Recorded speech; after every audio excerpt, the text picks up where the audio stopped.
사업과 사기는 한 끗 차이다. 모은 돈을 모두 쏟아붓는다거나 내 삶이 무너질 수 있는 베팅은 절대 하지 않는다. 신사임당 채널을 운영하면서 강조하는 말 중 하나다. 이런 얘기를 하면 너는 큰 돈은 못 벌겠다고 한다. 애초에 나는 큰 돈을 벌 생각이 없다. 나와 가족이 돈의 무게에 짓눌리지 않고 살 수 있는 기반을 가지고 싶을 뿐이다.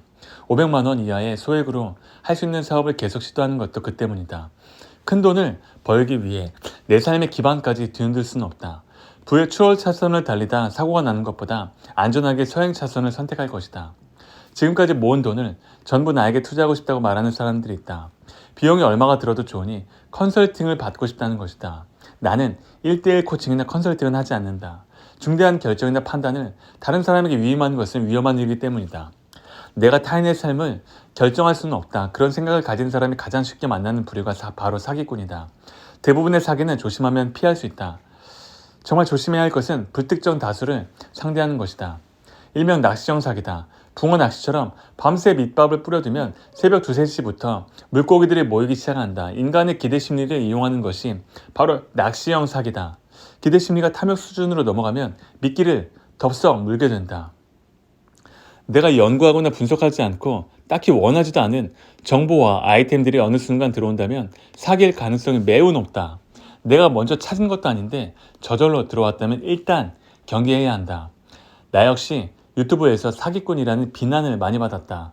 충분히 그럴 수 있다. 유튜브나 책에서 공유하는 노하우들은 스스로 취사, 선택해야 한다. 한 사람의 말을 맹신해서는 안 된다. 무료로 얻은 정보에 모든 것을 거는 사람이 있다. 마치 하늘이 자신에게만 내려준 정보라도 되는 듯이 말이다. 사기꾼들이 던지는 밑밥은 인간의 마음속 욕심을 자극한다. 그 밑밥들은 일견 그럴듯해 보인다. 예를 들어 나 같은 사람이 수익 모델을 보여주면서 일정한 수익률을 올릴 수 있다고 한다.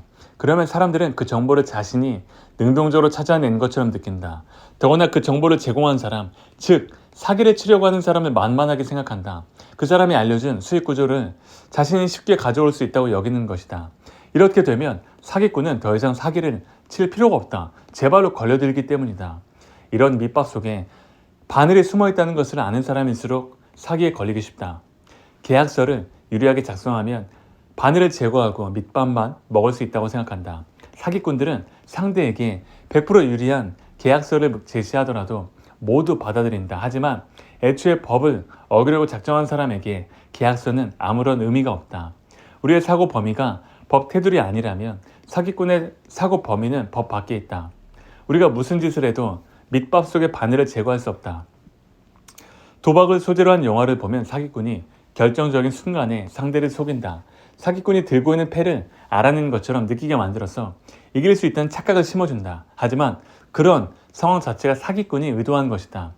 사기를 피하는 유일한 방법은 욕심을 버리는 것이다. 언제든지 사기를 당할 수 있다는 사실은 항상 인지하고 있어야 한다. 내가 아는 범위에서는 사기를 당하지 않는다. 사기는 내가 모르는 영역에서 일어난다. 인생은 한 번만 산다.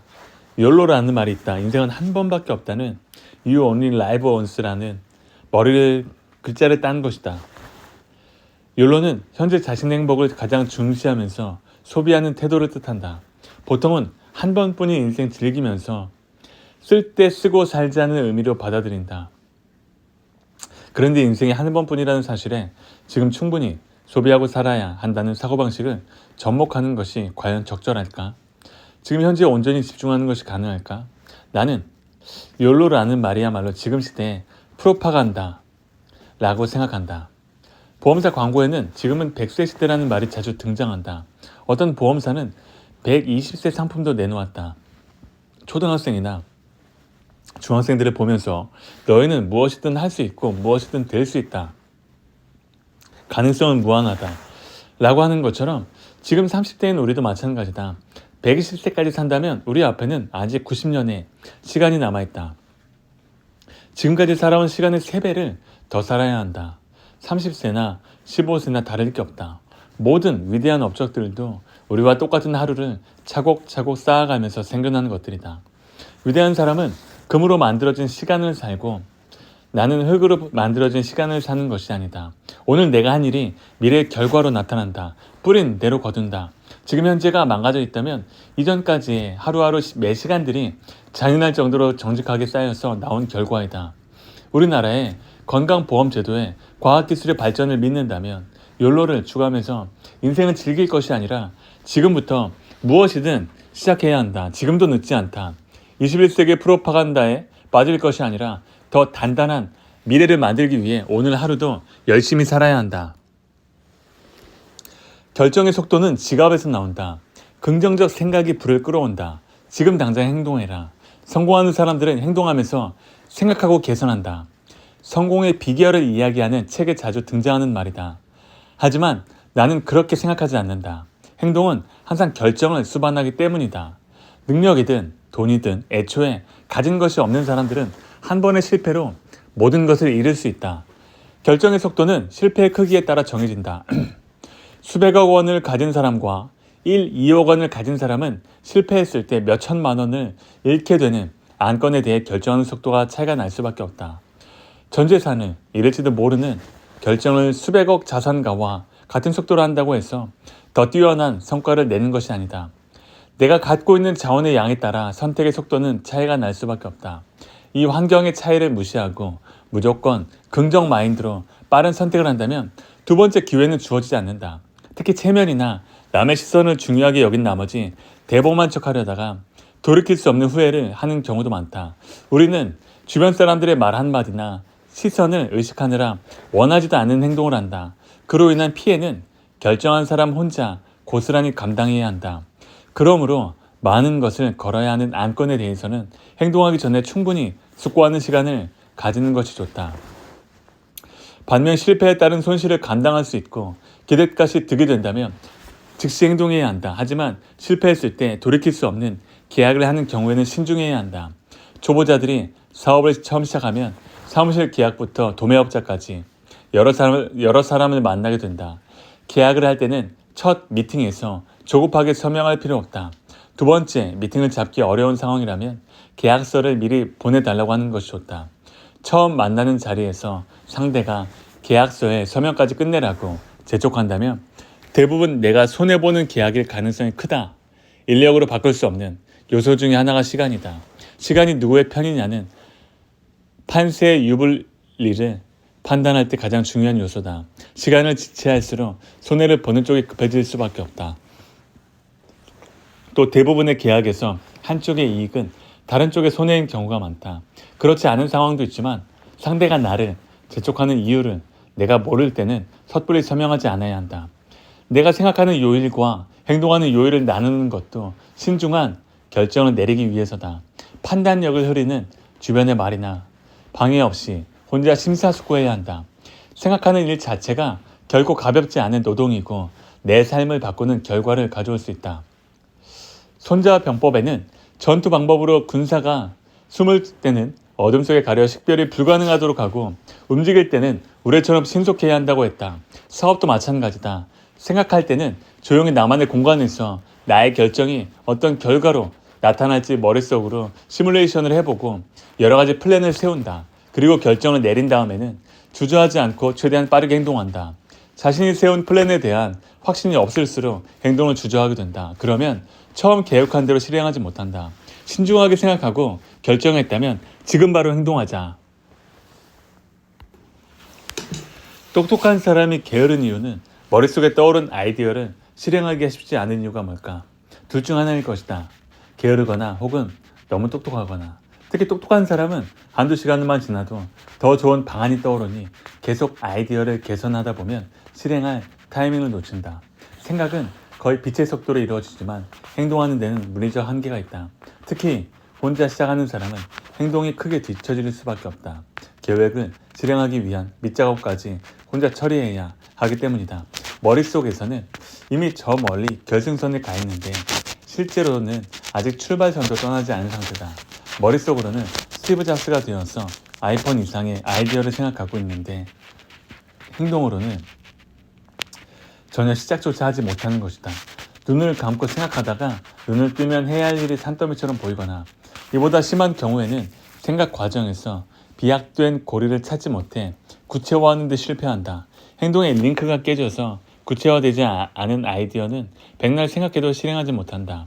이런 상황을 벗어나기 위해 나는 생각하는 날과 행동하는 날을 나눈다. 군대에서는 생각하지 말고 그냥 시키는 대로 하라고 배운다. 얼핏 무식한 것 같지만 효율이 굉장히 좋다. 혼자 모든 일을 해야 할 때는 직원인 나와 오너인 나의 자아를 분리해야 한다. 나는 매주 일요일을 생각하는 날로 정했다. 그날은 어떤 것도 실행하지 않고 오직 생각만 한다. 그리고 월요일부터 토요일까지 실행해야 할 일을 목록을 짠다. 월요일부터 토요일까지는 업무 결과에 대한 피드백이나 개선안을 생각하지 않고 실행만 한다. 힘들어도 불평하지 않고 결과가 좋아도 행복해하지 않고 결과가 나쁘다고 좌절하지도 않는다. 그저 실행할 뿐이다. 회사에 소속된 직원처럼 일하는 것이다. 혼자 일할 때 특히 좋은 점은 누구를 만나고 어떤 작업을 하고 무엇을 만들 것인가 하는 보고서를 쓸 필요가 없다는 것이다. 불필요한 회의도 없다. 회사에 다니는 사람은 팀장에게 올릴 보고서를 쓰는데 적잖은 시간을 허비한다.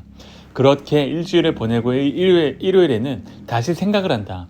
이때 보고서 작성과 회의 과정을 머릿속으로 정리한다. 일주일 동안 진행한 일의 결과물에 대한 피드백을 하고 그 다음 주 계획을 세운다. 이 과정이 익숙해지면 시간대별로 나눠서 할 수도 있다. 예를 들어 아침 7시부터 9시까지 2시간은 생각만 하고 나머지 시간은 행동만 하는 식이다. 머리가 좋은 사람들은 생각과 실행을 동시에 하는 멀티태스킹이 가능하다. 하지만 업무 효율이 떨어질 수 있다. 똑똑한 사람들은 운전도 더 늦게 배운다. 운전 원리를 계속 생각하기 때문이다. 탐구욕은 좋은 자세이지만 행동을 제약한다. 이런 비효율을 막으려면 생각과 행동을 분리하는 훈련을 해야 한다. 이렇게 행동 리스트를 분리해 놓으면 투입하는 단위 시간당 이익률이 높은 행동들을 골라낼 수 있다. 단순하지만 이익률이 높은 행동을 미리 정리해 두면 다른 사람들에게 가르치기도 쉽고 나 대신 실행할 사람을 고용할 수 있다. 고용은 시간의 복제다. 시간을 복제하면 수입이 늘어난다. 그리고 이런 시간의 복제가 늘어날수록 나는 생각만 하고 행동은 직원들이 하면 된다. 생각과 행동을 분리하면 혼자 업무를 하는 1인 기업은 생각하면서 바로바로 처리하는 속도가 떨어진다. 하지만 직원을 고용해서 나의 생각을 행동으로 실현하는 사람이 늘어나면 생각이 현실로 바뀌는 속도가 굉장히 빨라진다. 혼자 생각하고 행동하는 것에 익숙해지면 더 빨리 움직이거나 더 많은 일을 처리할 수밖에 없다. 자연히 돈이 벌리는 속도도 빨라진다. 지금 당장 시작하는 방법. 내 좌우명은 천리길도 한 걸음부터다. 이것은 약한 의지력을 극복하고 목표를 향해 나아가는 방식이기도 하다. 목표치가 1만이라고 하면 우선 1000씩 자르고 그것을 100씩 자르고 또다시 10씩 자른다. 내 의지력의 크기가 10이라면 목표치도 10까지 자르고 의지력이 1이라면 1까지 자르는 식이다. 목표를 충분히 실행할 수 있는 단계까지 잘라서 하나하나씩 더해가는 것이다. 1이 모여서 10이 되고 10이 모여서 100이 되고 100이 모여서 1000이 된다. 이 과정에서 생각과 행동을 분리한다. 하루는 할 일을 잘게 나누는 데 쓰고 그 다음 날부터 하나씩 실행해 나가는 것이다. 실행하는 동안 생각을 멈춘다. 그렇지 않으면 자신에 대한 불신이나 미래에 대한 불안감이 엄습해 실행력이 떨어진다. 의지력이 강하고 기본적인 능력이 뛰어난 사람들은 더 높은 단계부터 시작할 수 있다. 하지만 나처럼 의지력이 약한 사람들은 낮은 단계부터 시작하면 된다. 일주일에 한 번 스마트 스토어에 물건 1개 소싱해서 올리기 등 당장 시작할 수 있는 단계까지 목표를 낮춰야 한다. 그렇지 않으면 효율이 떨어질 수 있다. 무엇보다 한 번 정한 목적지를 중간에 바꾸지 않는 것이 중요하다. 중간에 목적지를 바꾸면 그때까지 이어온 노력이 모두 물거품이 된다. 더 높은 단계로 올라갔지만 실행하기 버겁다면 다시 낮추면 된다. 그런 식으로 각 단계들은 큰 어려움 없이 계속해 나가면 별다른 끈기나 열정 없이도 목표를 향해 나아갈 수 있다. 그렇게 한 걸음 한 걸음 나아가다 보면 내가 꿈꾸던 큰 목표에 도달할 자신을 발견할 수 있다. 나처럼 의지 박약한 사람도 사업을 해서 부자가 될 수 있다. 의지력이 약할수록 지금 당장 시작하는 것이 중요하다.